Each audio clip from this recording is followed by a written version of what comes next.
Well, how do you want to start this thing?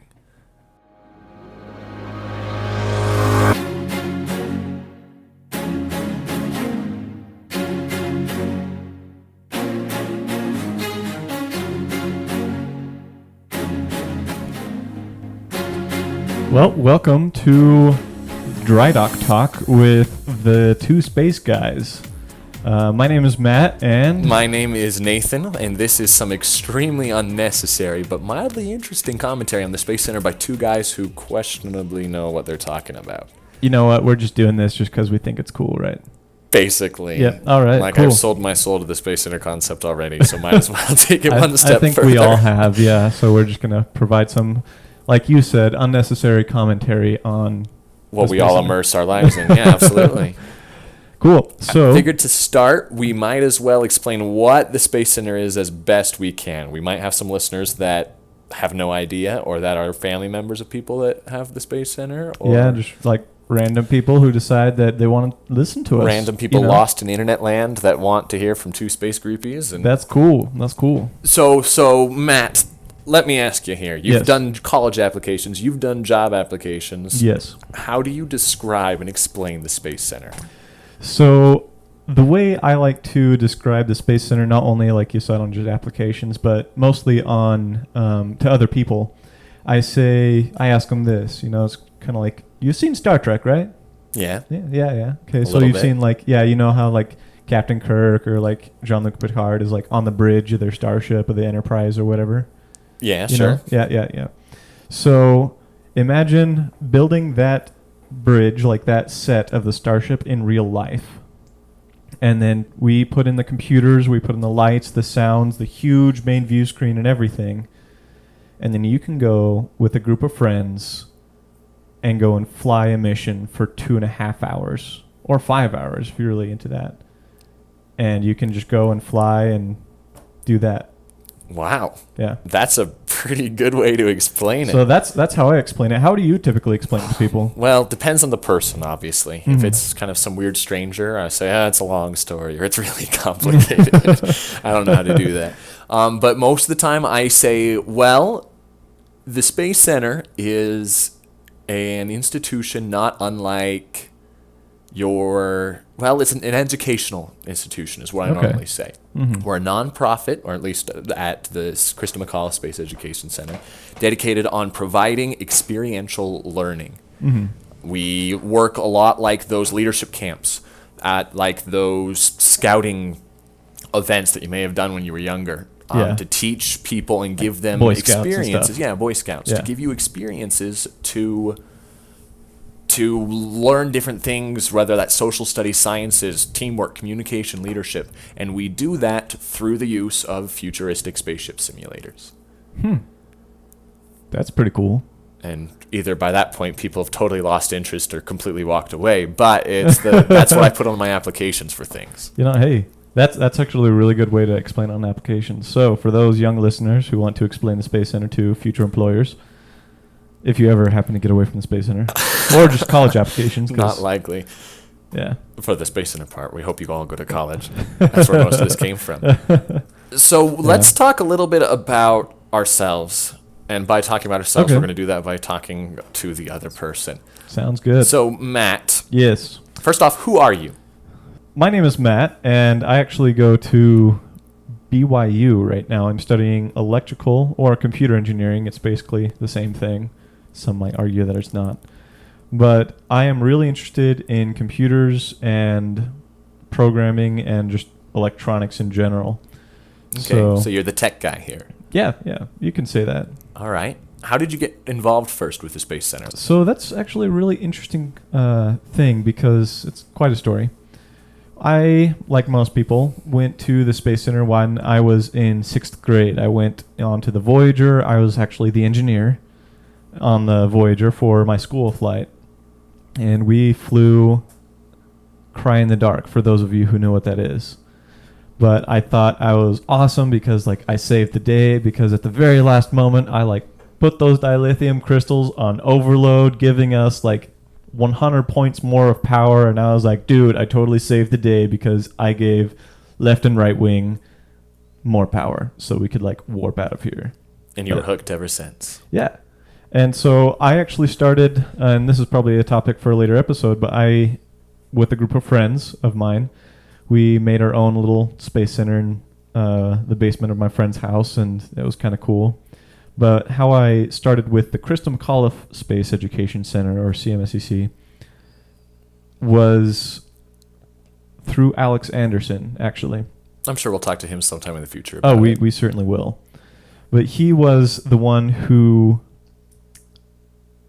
He was the head programmer at the time. I was a sophomore in high school, and I had a friend who was supposedly training underneath him to take over the programming job. But she came to me and she's like, "Hey, I am way too busy right now. I can't do it. I know you're really into the Space Center. How would I introduce you to this guy?" So I was like, "Okay, cool." Nice.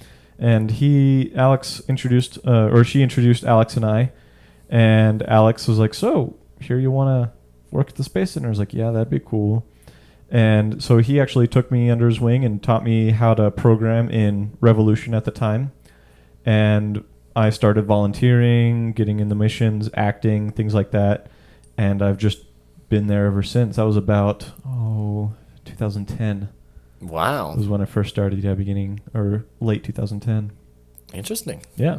That's awesome. So what have you done? You mentioned a little bit about you learning programming in Revolution. Up till this point, what have you done for the Space Center community? Oh, there's a lot to So the brief count version. on there, but just briefly, I've been programming controls and mostly debugging. So I've debugged all of the ships besides the Voyager. So that would be Galileo. Odyssey. Yeah, Odyssey, Phoenix, Magellan. Now their programs are different, but when the Space Center closed, then I actually developed new sets of controls for those 4 ships, which was the Atlantis, the Dauntless, or not the Dauntless, excuse me, the Atlantis, the Endeavor, Columbia, and Challenger. Challenger. Yeah, that's I the know. one. That was a challenge. But yeah, and then I've also worked in doing a few panels and some lighting systems for the Space Center. Wow, that's quite the extensive list there. Yeah. So that mentioned a little bit about what you're doing at the moment for the Space Center community. What are you doing? Anything besides that right now? What are your current projects? That's about it.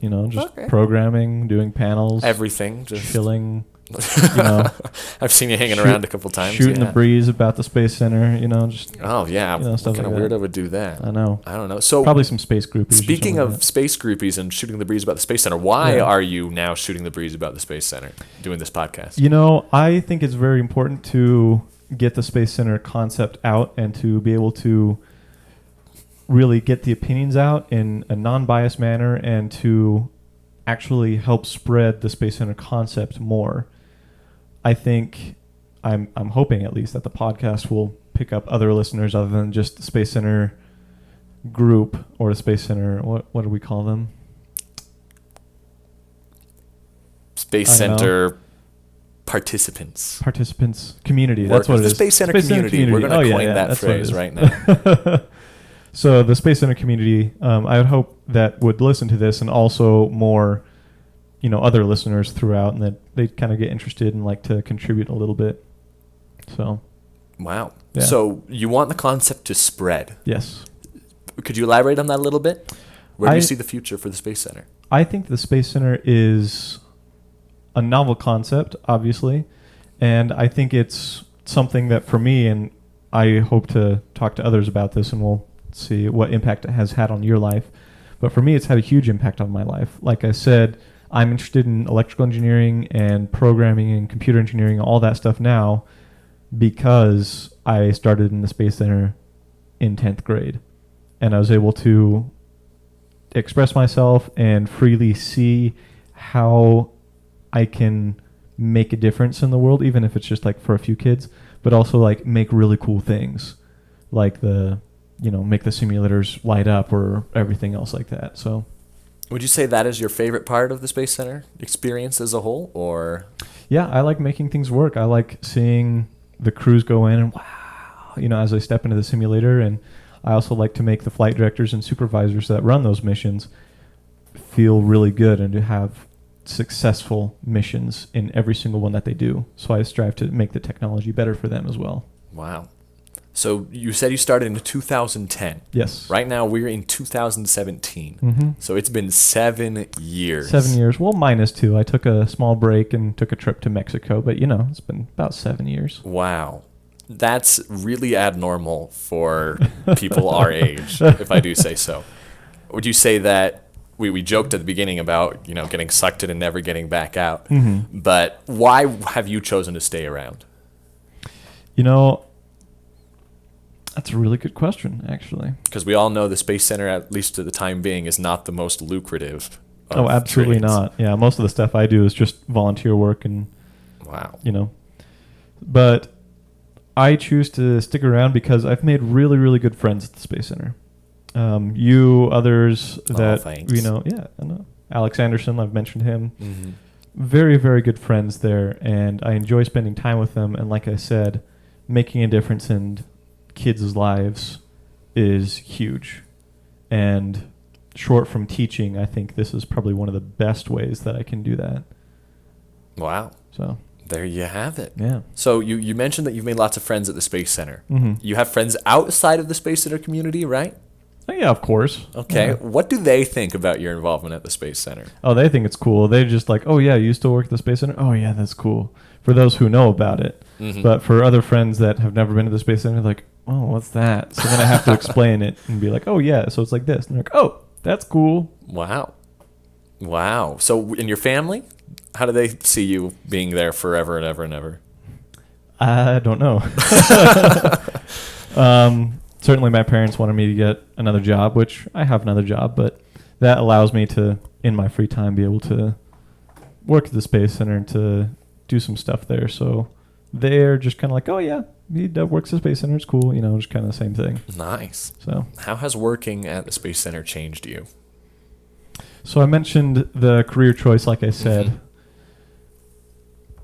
I would also say that the Space Center has changed me because it gives me a sense of wonder. And that's something that I think our generation in particular, but others as well, have actually lost. They take things at face value.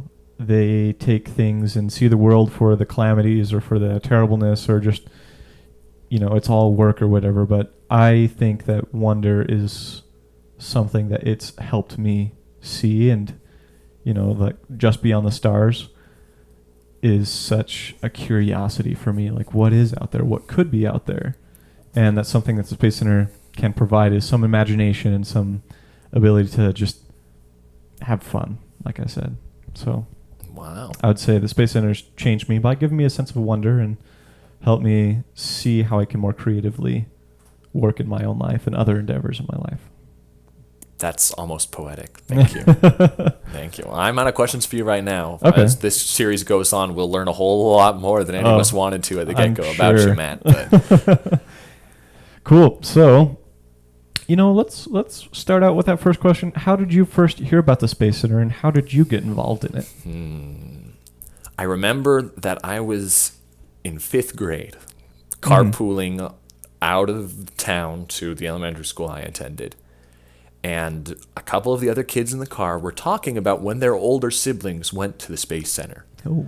And one of them said, yeah, my brother was in charge, and he told the computer, because he was mad, well, computer, just blow yourself up. And then the computer blew up, and everyone was really mad Oh, at are you him. serious? And I was, dang. me and my 10-year-old self was like, whoa, that's so cool. Like, is he dead now? No. Yeah, I don't know. I didn't quite understand what it all meant at the time.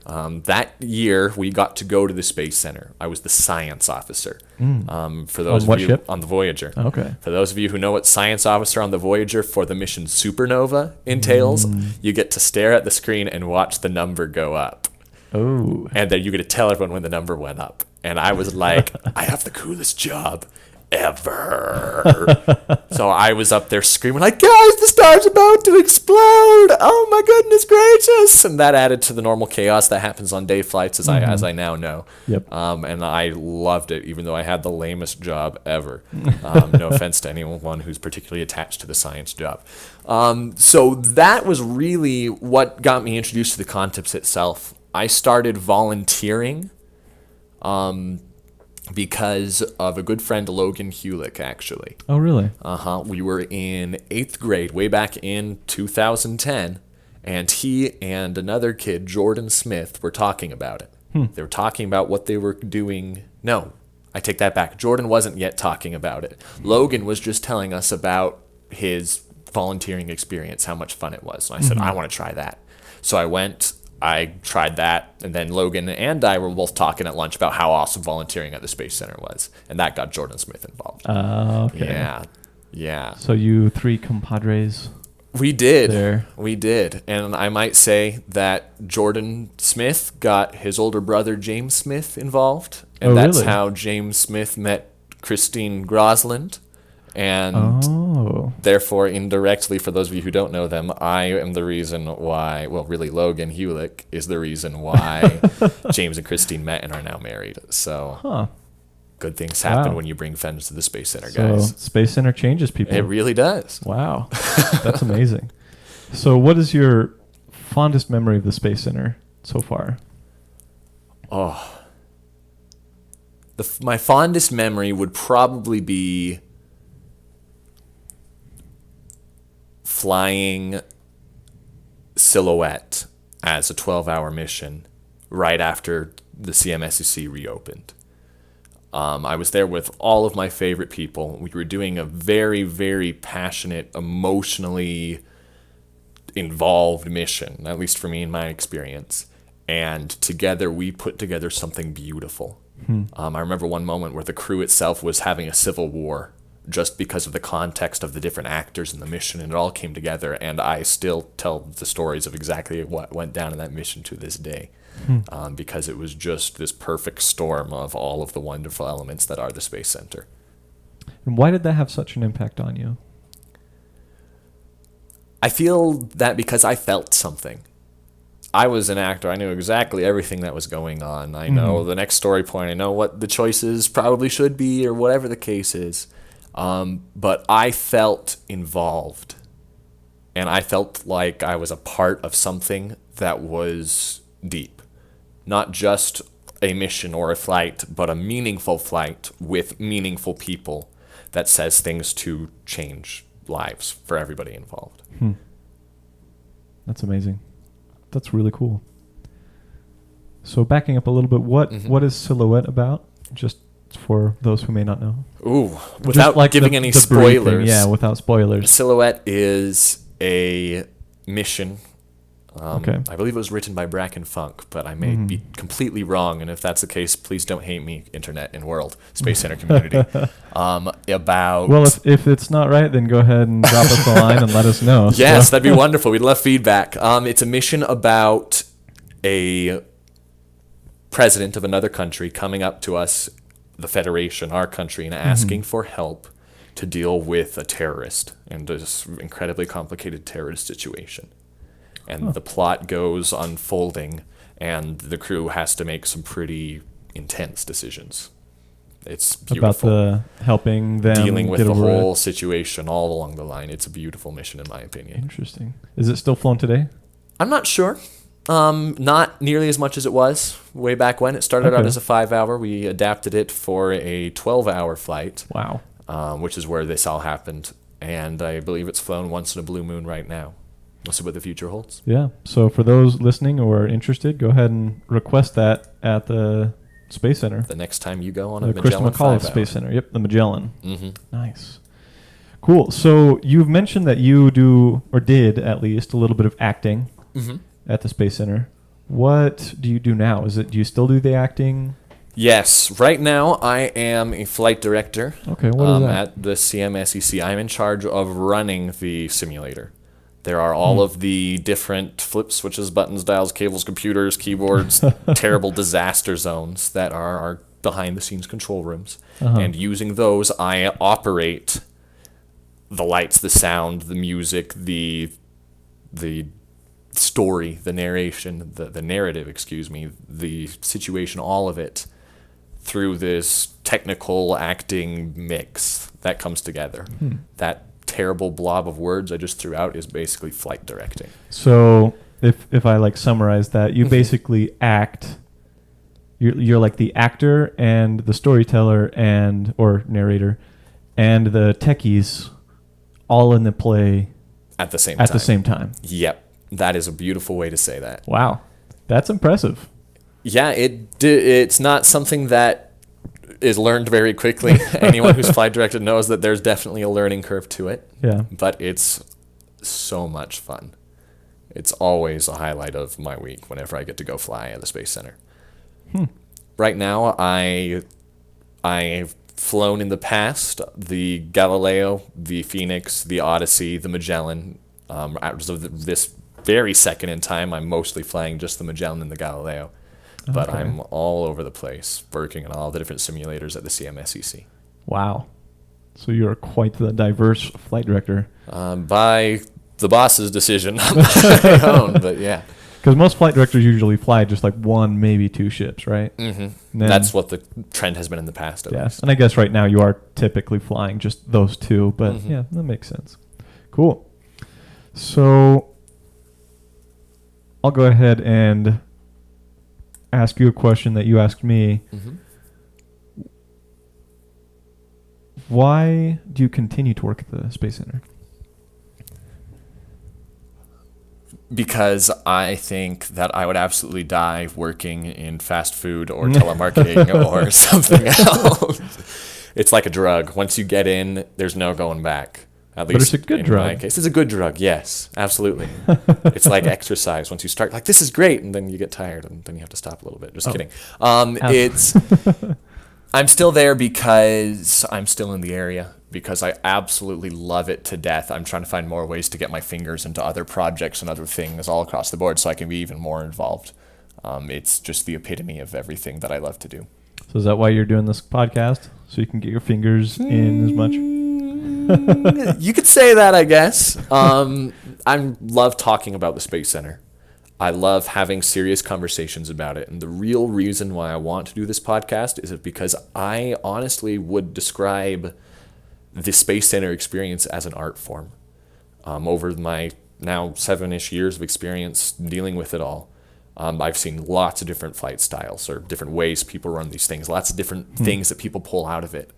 And Different ways to tell a story? different, not just to tell the story, but different experiences that you can give the campers, the crew members. From the initial start of we're going to make this an educational institution to the other end of the spectrum with we're going to make this an entertainment to even new ideas popping up right now that we'll talk about in the future. There's so much that you can get out of it. It's like an art. And there's so much that goes into it that it's like an art. And I see this podcast as a chance to, for me at least, to add a little bit of thought, development of idea and theory behind that. Mm-hmm.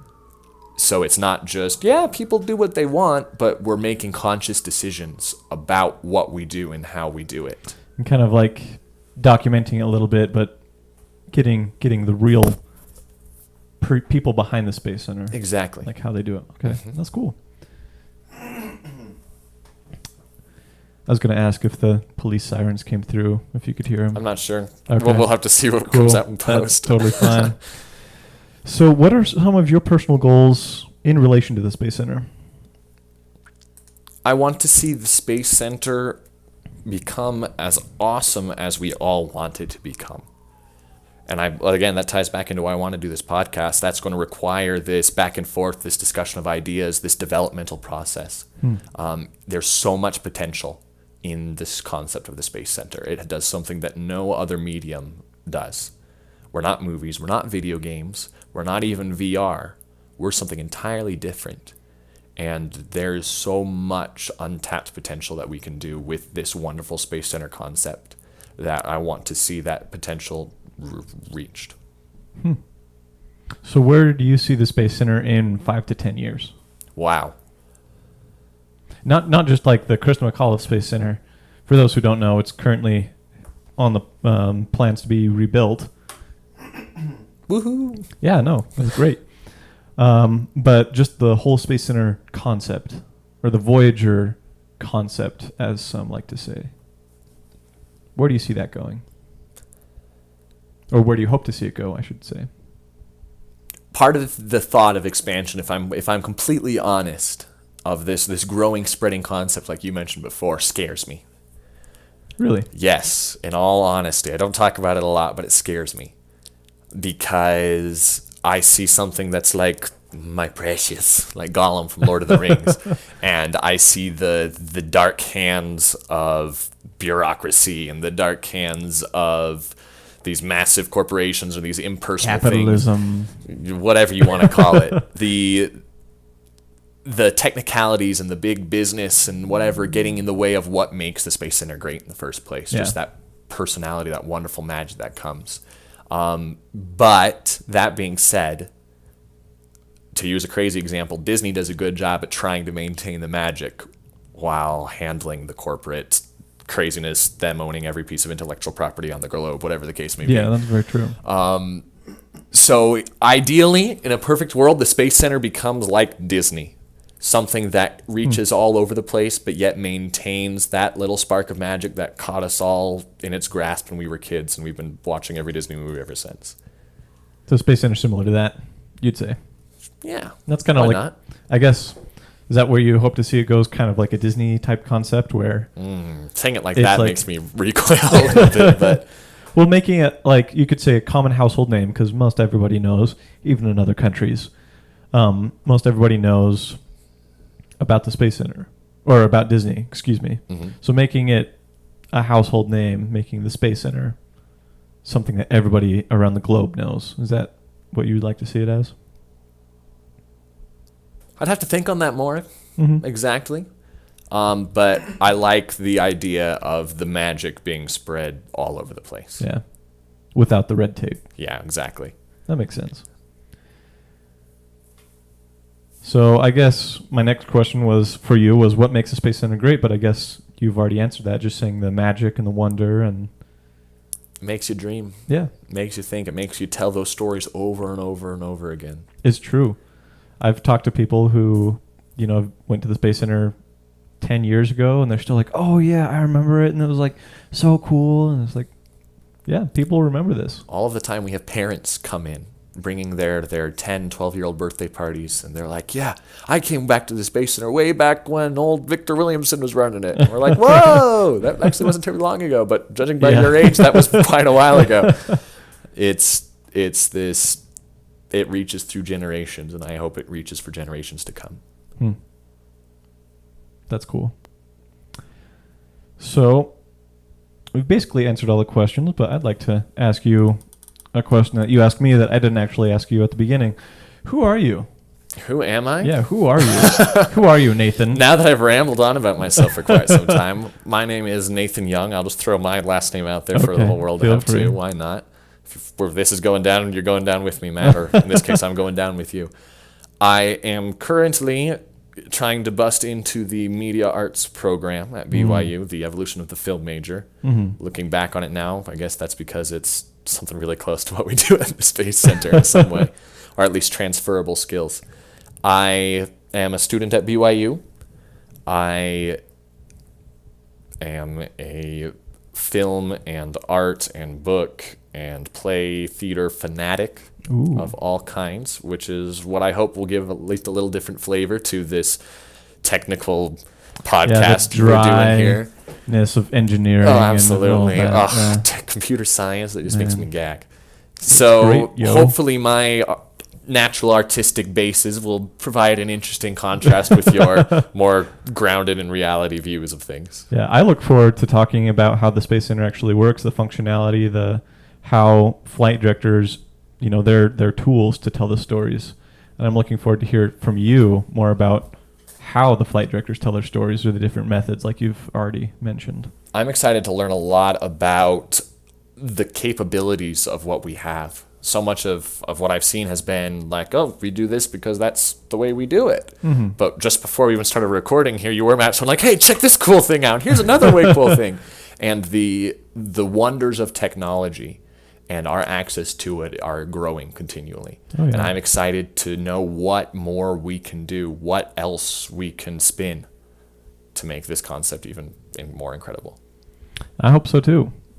Like you said, spreading that magic and wonder to everybody in the world and having them be able to understand, there's more to life. And hopefully a Space Center actually gives that to them.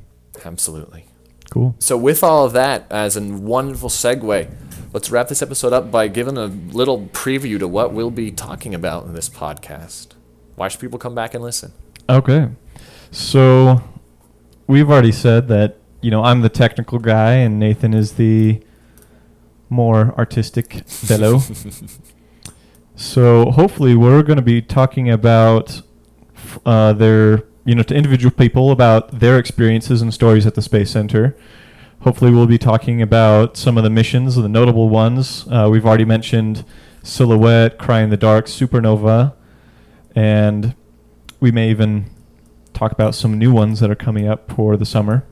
Yeah, that we'll be talking about the history, where we've come. We've had a lot of years, 27 years right now since this thing first took off. Oh, yeah. Older than you or I. I wish I could have been there for it all. Yeah. But we have the people around still who were there at the beginning. We'll be talking to them, figuring out what it was like before, where they think it's going. Mm-hmm. We'll talk about the wonderful different opportunities that are coming out of the Space Center, the different Absolutely. aspects, like Matt was saying earlier, about the storytelling, about the technical side, about the tacticals, the videos, the controls, and the wonderful, wonderful things that all get thrown into the Space Center mixing pot.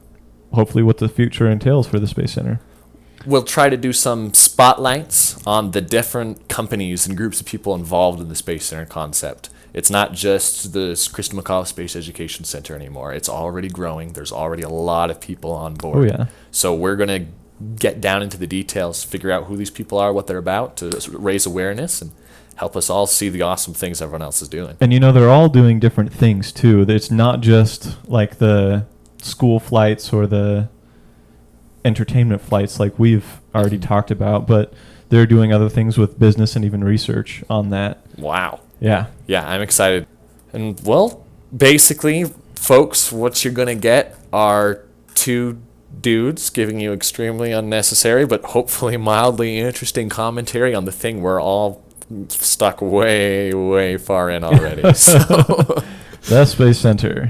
Excellent. Well, if you're still listening, we thank you for your ears. Your listening participation, if that's a correct thing. We hope you will catch us again for our next episodes. We'd love to hear any feedback from you, ideas for episodes. If you have something we should interview you on and get your thoughts with, we'd love to do that as well. Yeah, we'd love to hear your opinions or your thoughts about the Space Center. This has been Drydock Talk with the TSG. Have a nice day. Da da